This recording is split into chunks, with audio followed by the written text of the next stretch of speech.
Good morning. This is Dan the Zoo Man, along with Who am I? Lee the Zoomie. I forgot for a minute. She was looking at her phone, and I I was trying to figure out something. I caught her by screwy. surprise. Yeah. But what we're doing our daily podcast that gets done about 3 times a week.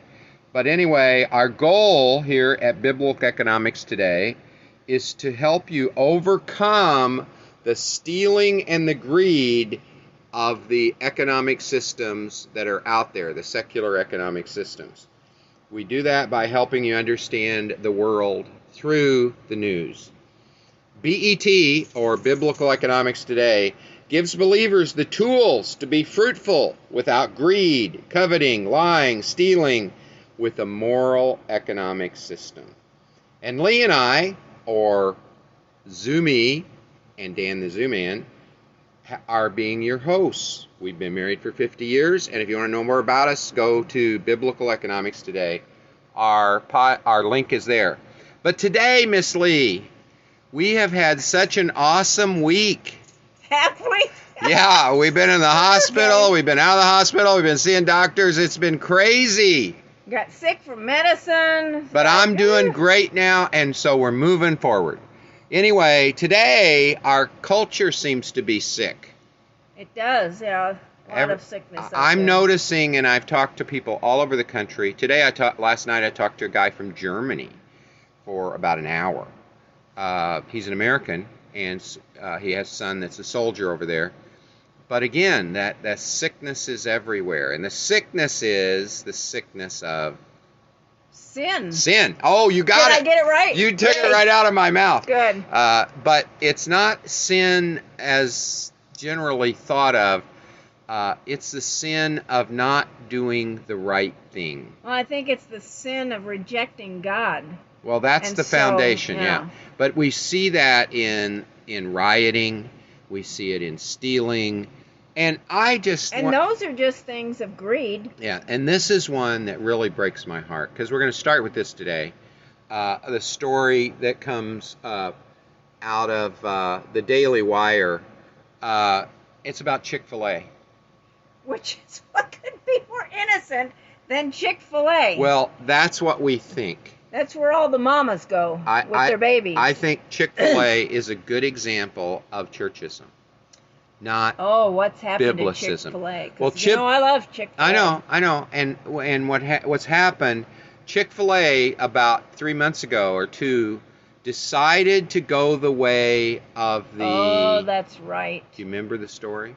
They supported Black Lives Matter. Well, worse than that, LGBT, and they stopped supporting, and they announced this. Oh, yes, yeah, okay. Go ahead, you remember? They announced they were going to stop supporting non-profit organizations, or particularly what?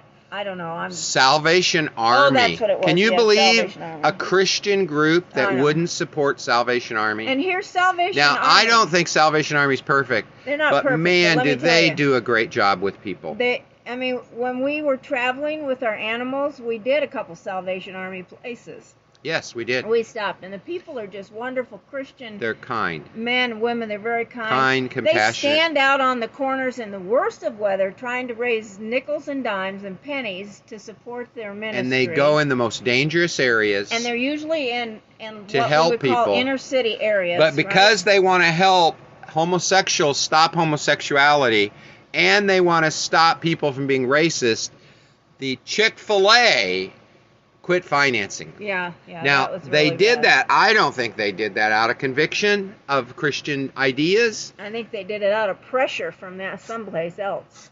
Outside. Well, they did it because they thought it would help them keep from getting bombed and blown up. Oh, yeah. And that worked out well, didn't it? That worked out so well because last night in Philadelphia, the mob burned the Chick-fil-A. Did they not know that Chick-fil-A was for them? Well, you know what? I bet nobody gave them the memo.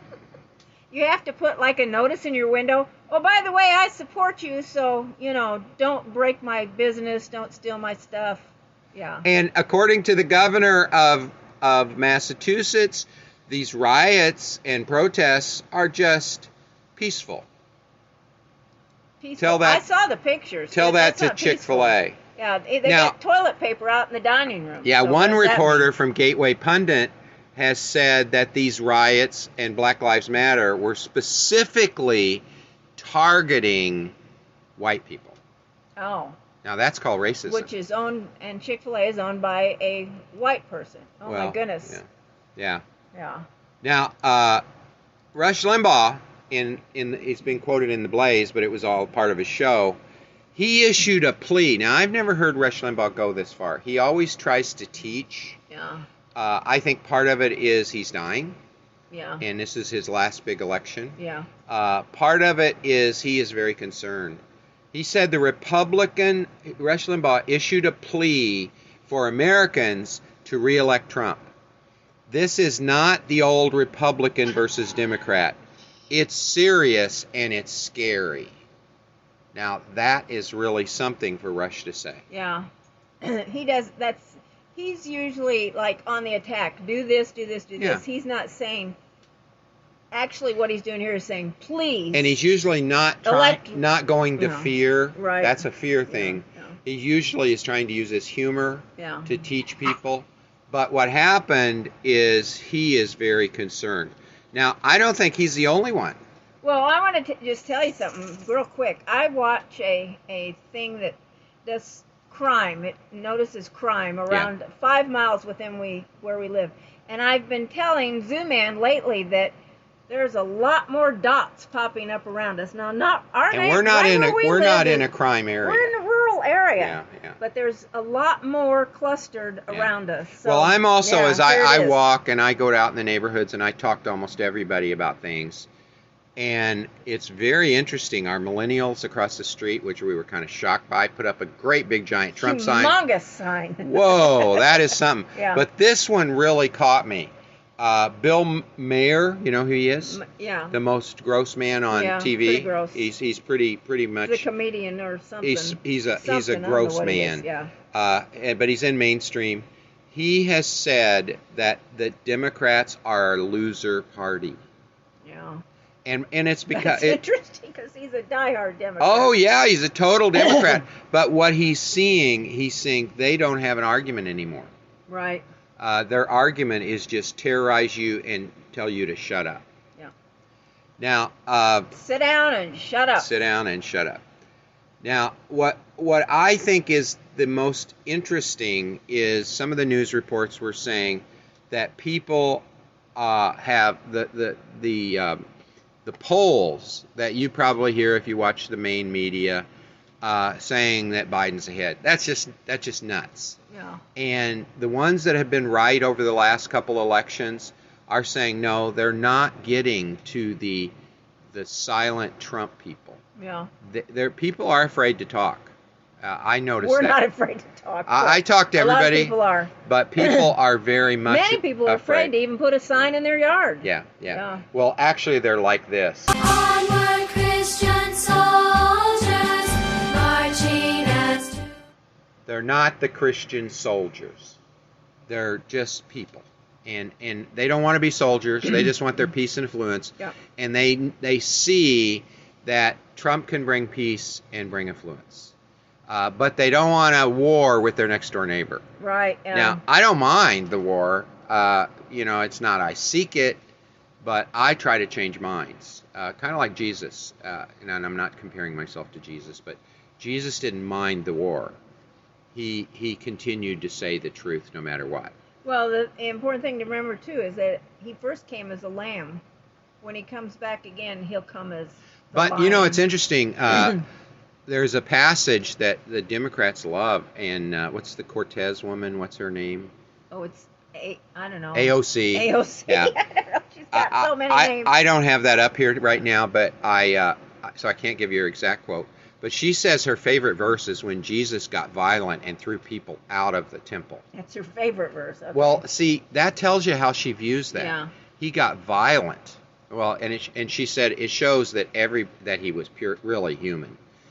No, it shows he loved his father. Yeah. And his father's house was not to be used as a den of thieves. And it wasn't, and if you understand how the temple worked, it wasn't wrong that they were selling stuff over in the corner as sacrifice. It was wrong that they were taking and reselling and reselling and reselling and scamming the people. Right. And Jesus took it very seriously. Right. So she probably thinks the Acts passage also teaches socialism.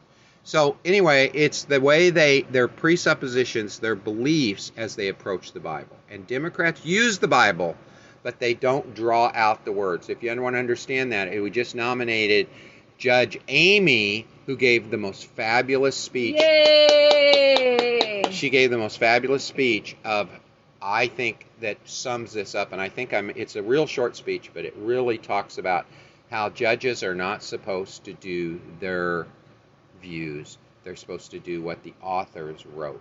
That's good hermeneutics in the Bible. The Constitution but is it's good what hermeneutics in yeah. Judges, too. Right. So anyway, Rush Limbaugh was saying that many people are saying they want to change their vote. Yeah, is that even a possibility? Yeah, that's the funny part. They pass laws so they could do it. I never In knew some that. say, I never knew that. I remember That's that. a weird thing. He goes into it in detail. But what's very key is how the mainstream media, and the mainstream media, do you remember who they are? If you watch any of these. NBC, CBS. ABC, MSNBC, CNN. Okay, that's pretty that much enough? that's pretty close. And we use about 20 or 30 other news media resources, and we're going to do a podcast just on those news media resources. That's good. Just to give you people something else leads. to look at, because you're not getting the truth, and you're just well, not getting the you're right not information. getting all the information. Right. Truth is really hard to achieve, and I believe there's only one way to do it, and that's with Jesus. He said, I am the truth. See, the truth is a person. It isn't just facts. Right. And it's the facts about a person, but it's a person. But anyway, I think it's good to sum up, because I noticed this when I was in the hospital. Because I don't get to watch Fox News at home, because we don't have cable. Well, you got to pay for it. No, Right. I have cable, but I got to pay extra to get Fox News. Right.